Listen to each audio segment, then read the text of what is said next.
Alors, je suis toujours avec Julia de Funès pour parler de son livre Socrate au pays des process. Et dans cette troisième partie de l'entretien, donc, je voudrais qu'on évoque quelques chapitres de l'ouvrage qui parlent des personnes ou qui évoquent les individus. Alors, tout d'abord, les leaders. Bon, évidemment, c'est les plus importants dans l'entreprise, j'allais dire. Oh, je sais pas. En tout cas, les entreprises, les organisations en général aiment les leaders. Oui. Il faut exercer son leadership, il faut faire des formations leadership, etc. Et d'ailleurs, vous avez participé à une formation de ce type et vous avez... Qu'en avez-vous tiré? Oui, donc j'ai assisté à un certain nombre de formations en leadership par des personnes reconnues dans ce type de formation-là. Et ce qui m'a semblé surprenant, c'est que ces formations se réduisent souvent à des techniques de parole, de prise de parole en public, c'est-à-dire qu'il faut se tenir droit, il faut avoir les mains droites, et donc on passe des journées à travailler la forme d'un message. Et les salariés sont souvent mal à l'aise d'ailleurs durant ces journées, ils finissent même parfois dans des états un peu ébranlés. Parce que ça les heurte, ça les brutalise. Et je me suis dit, mais c'est fou, on essaye de faire dans ces formations, un peu comme les contes de fées qui font du crapaud un prince charmant. Je dis pas que les salariés sont des crapauds, mais des gens très timides vont devoir être tout d'un coup extravertis, avoir un charisme fou, et c'est changer la nature, c'est présupposer qu'on peut changer la nature d'un individu. Je dis pas qu'il y a des gens qui sont nés leaders et qui peuvent pas le devenir, mais je trouve qu'on réduit le leadership à des techniques d'apparence, et alors que le véritable charisme semble ailleurs. Et donc c'est des formations qui sont un peu vides en fait. Vite parce qu'elle repose sur une injonction paradoxale de taille, c'est-à-dire vous serez leader si vous suivez ce que je vous dis, si vous dites ce qu'il faut dire, si vous vous tenez comme je vous dis qu'il faut vous tenir.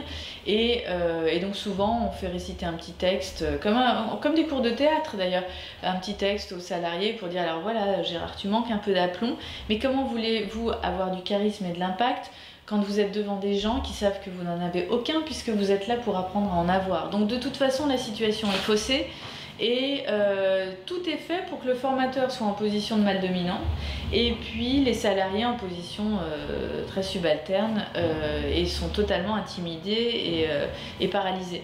Et les gens ne ressortent pas plus leaders au bout de 2 jours ou même de 6 mois de formation en leadership. Donc c'est vain, c'est encore des pertes de temps à mon avis. Si on a besoin de s'affirmer, de travailler sa voix, je trouve que des cours de théâtre sont bien plus efficaces avec des vrais acteurs, des vrais pros de la parole en public, plutôt que des formateurs qui viennent, enfin des soi-disant coachs, parce que maintenant on est coach en tout. Et qu'est-ce que je voulais dire? Et oui, donc le leadership, à mon avis, ne vient pas d'une sorte d'un apprentissage de technique, c'est beaucoup plus fondamental que ça. Je fais référence à des auteurs qui l'expliquent, ou à Nietzsche en l'occurrence, qui expliquent que le charisme, c'est quelque chose d'irrationnel. D'ailleurs, la source étymologique du mot le dit. Et les gens qui vont emporter les foules, qui vont emporter les autres, ce sont ceux qui sont convaincus de ce qu'ils disent, qui désirent ce qu'ils désirent, qui veulent ce qu'ils veulent. Et donc le charisme est plus une volonté de puissance, la puissance d'affirmer ce qu'on est, plutôt qu'un pouvoir sur autrui que nous apprennent justement ces techniques en formation. Donc comment après être authentique, c'est ça pour moi la clé du leadership, bien plus que d'être techniquement parfait et lisse en apparence. Donc le vrai leadership, c'est quand même sur l'authenticité. C'est ça, c'est être soi-même. Dès qu'on est soi-même, et c'est très difficile d'être soi-même, mais être soi-même, c'est ça qui séduit, c'est ça qui emporte, et c'est pas ne pas se gratter le nez, poser ses mains, avoir les épaules droites, c'est pas tout à fait ça. Oui, d'ailleurs, maintenant je ne pense plus qu'au fait que je ne me tiens pas droit. Oui, moi non plus, jamais. Et alors vous parlez aussi de Machiavel. Oui, parce qu'évidemment, là c'est le deuxième point, quand je vous disais la structure, l'architecture des chapitres, c'est que Machiavel a évidemment de parler notamment du prince, mais des hommes politiques, des leaders, évidemment il n'utilise pas ce mot, mais enfin il explique qu'il y a 3 types de leaders, je reviens pas dessus, je le détaille dans le livre, mais les fondateurs, les stratèges, les législateurs. Donc c'est très drôle de voir, en fonction de ce que Machiavel dit, de voir quel type de leader on a dans notre entreprise. Et puis après j'ouvre avec Nietzsche notamment, qui fonde à mon avis le charisme ou la puissance sur quelque chose d'intérieur et pas du tout sur une apparence externe. Alors, parmi les personnes en entreprise, on a tous aussi des collègues et qui peuvent être amis sur Facebook, par exemple, qu'on like sur les réseaux sociaux, dont on est follower, etc. Et vous trouvez tout cela un peu ambivalent. Alors, ce que je trouve ambivalent, c'est pas d'avoir des amis sur... Enfin, c'est le mot ami, mais ça, bon, c'est connu, je vais pas le redire. Non, ce qui m'a toujours épaté, c'est lors des pots de départ des salariés en entreprise, tout d'un coup, l'impétrant, enfin celui qui part, est idolâtré comme une star, alors qu'on l'a critiqué il y a 3 heures dans le bureau en disant vraiment, mais quel sale con. Mais enfin, on va quand même à son pot de départ et on lui dit vraiment, t'étais formidable, on va te regretter. Et puis 2 jours après, on l'aura totalement oublié. Donc cette hypocrisie de l'amitié véritable, parce que ami c'est une vraie vertu, c'est très compliqué là encore d'être ami, ça se décrète pas comme ça. Et c'était cette hypocrisie de l'amitié factice en entreprise qui m'a un petit peu titillée. Et parce que j'assistais à des pots de départ magnifiques, comme des mariages, dignes d'un mariage. On pleure, on rit, il y a des films, il y a des vidéos, il y a des pièces montées. Enfin, c'est vraiment... c'est pas un mariage, c'est une séparation, mais sur le mode du mariage. Et je trouvais que c'était un peu facile. Parce que, un peu d'ailleurs comme quand on est entreprise, on dit on va mettre l'humain au centre et on entend à chaque encablure de couloir des insultes sur le collègue d'à côté qui est insupportable, qui n'a pas fait ce qu'il fallait. Donc c'est cette hypocrisie un peu sur l'humain, sur l'amitié en entreprise qui m'a sauté aux yeux. Et là, vous convoquez Kant. Encore une fois. Ah oui, là je convoque Kant pour le point, encore une fois, mythologique, en disant mais de toute façon...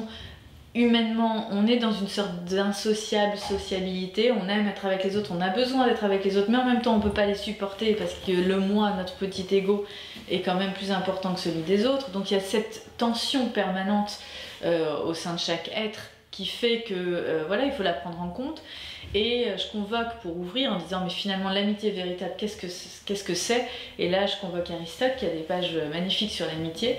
Et je donne 2-3 pistes, mais je l'explique un peu plus dans le livre, qui explique que justement l'amitié c'est pas une émotion passagère, volcanique, quelque chose de l'ordre de l'émotion, mais c'est une disposition. Donc une disposition, ça nécessite du travail, ça nécessite des preuves d'amitié, du temps, et c'est tout ce qui n'est pas faisable en entreprise, c'est juste pas le lieu de l'amitié.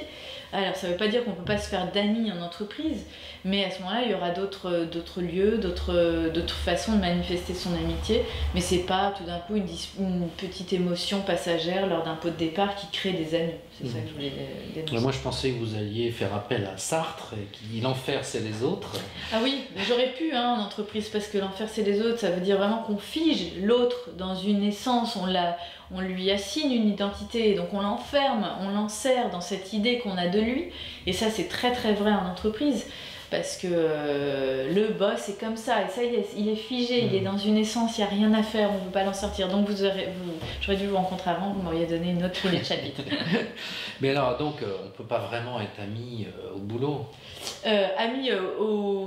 Enfin on peut l'être, mais c'est pas le lieu il faut pas, je pense, voir l'entreprise comme un lieu d'amitié possible. Tant mieux si des amitiés se créent, mais elles se créeront par d'autres manifestations et d'autres lieux que l'entreprise qui est quand même un lieu de travail. Et il y a quand même souvent des gens qui disent ah oui mais l'entreprise c'est ma deuxième famille. Oui, parce qu'ils n'en ont pas en général une première, mais ça peut être très agréable de travailler en entreprise. Moi je travaille avec certaines personnes et j'aime beaucoup les retrouver, mais d'ici à assimiler ses collègues à sa famille, c'est qu'il y a un niveau de solitude assez important quand même au départ, il me semble. Et avec la multiplication des réseaux sociaux, du digital, il y a une porosité qui est de plus en plus forte entre la vie professionnelle et la vie familiale. Et donc est-ce que ça perturbe pas encore un peu plus ce que vous veniez de dire, un peu un mélange des genres qui n'a pas lieu d'être? Oui, enfin sauf que moi j'ai toujours cru au mélange des genres, et j'ai jamais cru à la dichotomie entre vie pro et vie perso, parce que quand on est très triste dans sa vie perso, ça a des impacts sur sa vie pro, et quand on est très embêté dans sa vie pro, ça a des impacts sur sa vie perso. Donc la porosité, elle n'a pas besoin à mon avis des réseaux sociaux pour exister. et le bon poncif, et on va bien séparer la vie professionnelle de la vie personnelle, et pour moi, encore une fois, une illusion, une mascarade complète. J'étais allée chez un DRH un jour sur son bureau, il m'avait dit je voudrais quelque chose, une intervention sur vie pro, vie perso, parce que moi il faut pas séparer les deux, il faut pas distinguer les deux, et il faut bien distinguer les deux, pardon. Et sur son bureau c'est drôle parce qu'il y avait la photo de sa femme, de son chien, de ses enfants à son bureau, donc c'était bien la preuve qu'il distinguait lui non plus pas tellement et qu'il y avait sa famille très présente dans son lieu de travail. Donc cette porosité, on a une vie, on est un seul être et tout se mélange en nous, et je crois pas du tout à cette séparation, à ce cloisonnement des différentes sphères dans notre existence. Très bien, alors on va s'arrêter là peut-être. Okay. Pour terminer, finalement, est-ce que vous encouragez les gens que vous voyez en entreprise à aller plus avant dans la découverte des auteurs, de lire davantage des philosophes? J'essaye, mais c'est difficile parce qu'ils ont tellement de travail, ils sont pris dans des rythmes pas possibles qu'ils n'ont pas le temps, et ni l'envie, ni le courage de lire de la philosophie, et ça je le comprends vraiment. Mais justement, si vous n'avez pas le temps, il y a des séances où on peut titiller un peu votre esprit critique, votre pensée, libérer, décongestionner certaines situations qui engluent, qui engourdissent les intelligences. Donc si vous n'avez pas le temps, faites un peu de philosophie dans l'entreprise, ça fait gagner du temps. Et ils sont conscients de ça, j'imagine. Ah bah ça fait 8 ans que je le fais, donc et puis de façon très fidèle dans certaines entreprises, donc je pense que ils ont une bonne, ils se disent bon bah j'ai pas lu mais quand même j'ai une séance, donc j'ai un peu de culture qui m'est apportée de façon plus simple, et c'est pas mal, c'est une sorte de santé psychique, santé mentale à petite dose. Aussi bien que la méditation alors sauf que je pense que la philo est beaucoup plus brutale, chaotique et dérangeante pour l'esprit que la méditation, qui va apaiser, alors que la philo va déranger. Donc je pense que je suis en mouvement exactement inverse, mais au final ça doit être le bien-être de l'esprit quand même quelque part. Très bien, et ben merci beaucoup. Merci Julia. Patrick, à bientôt.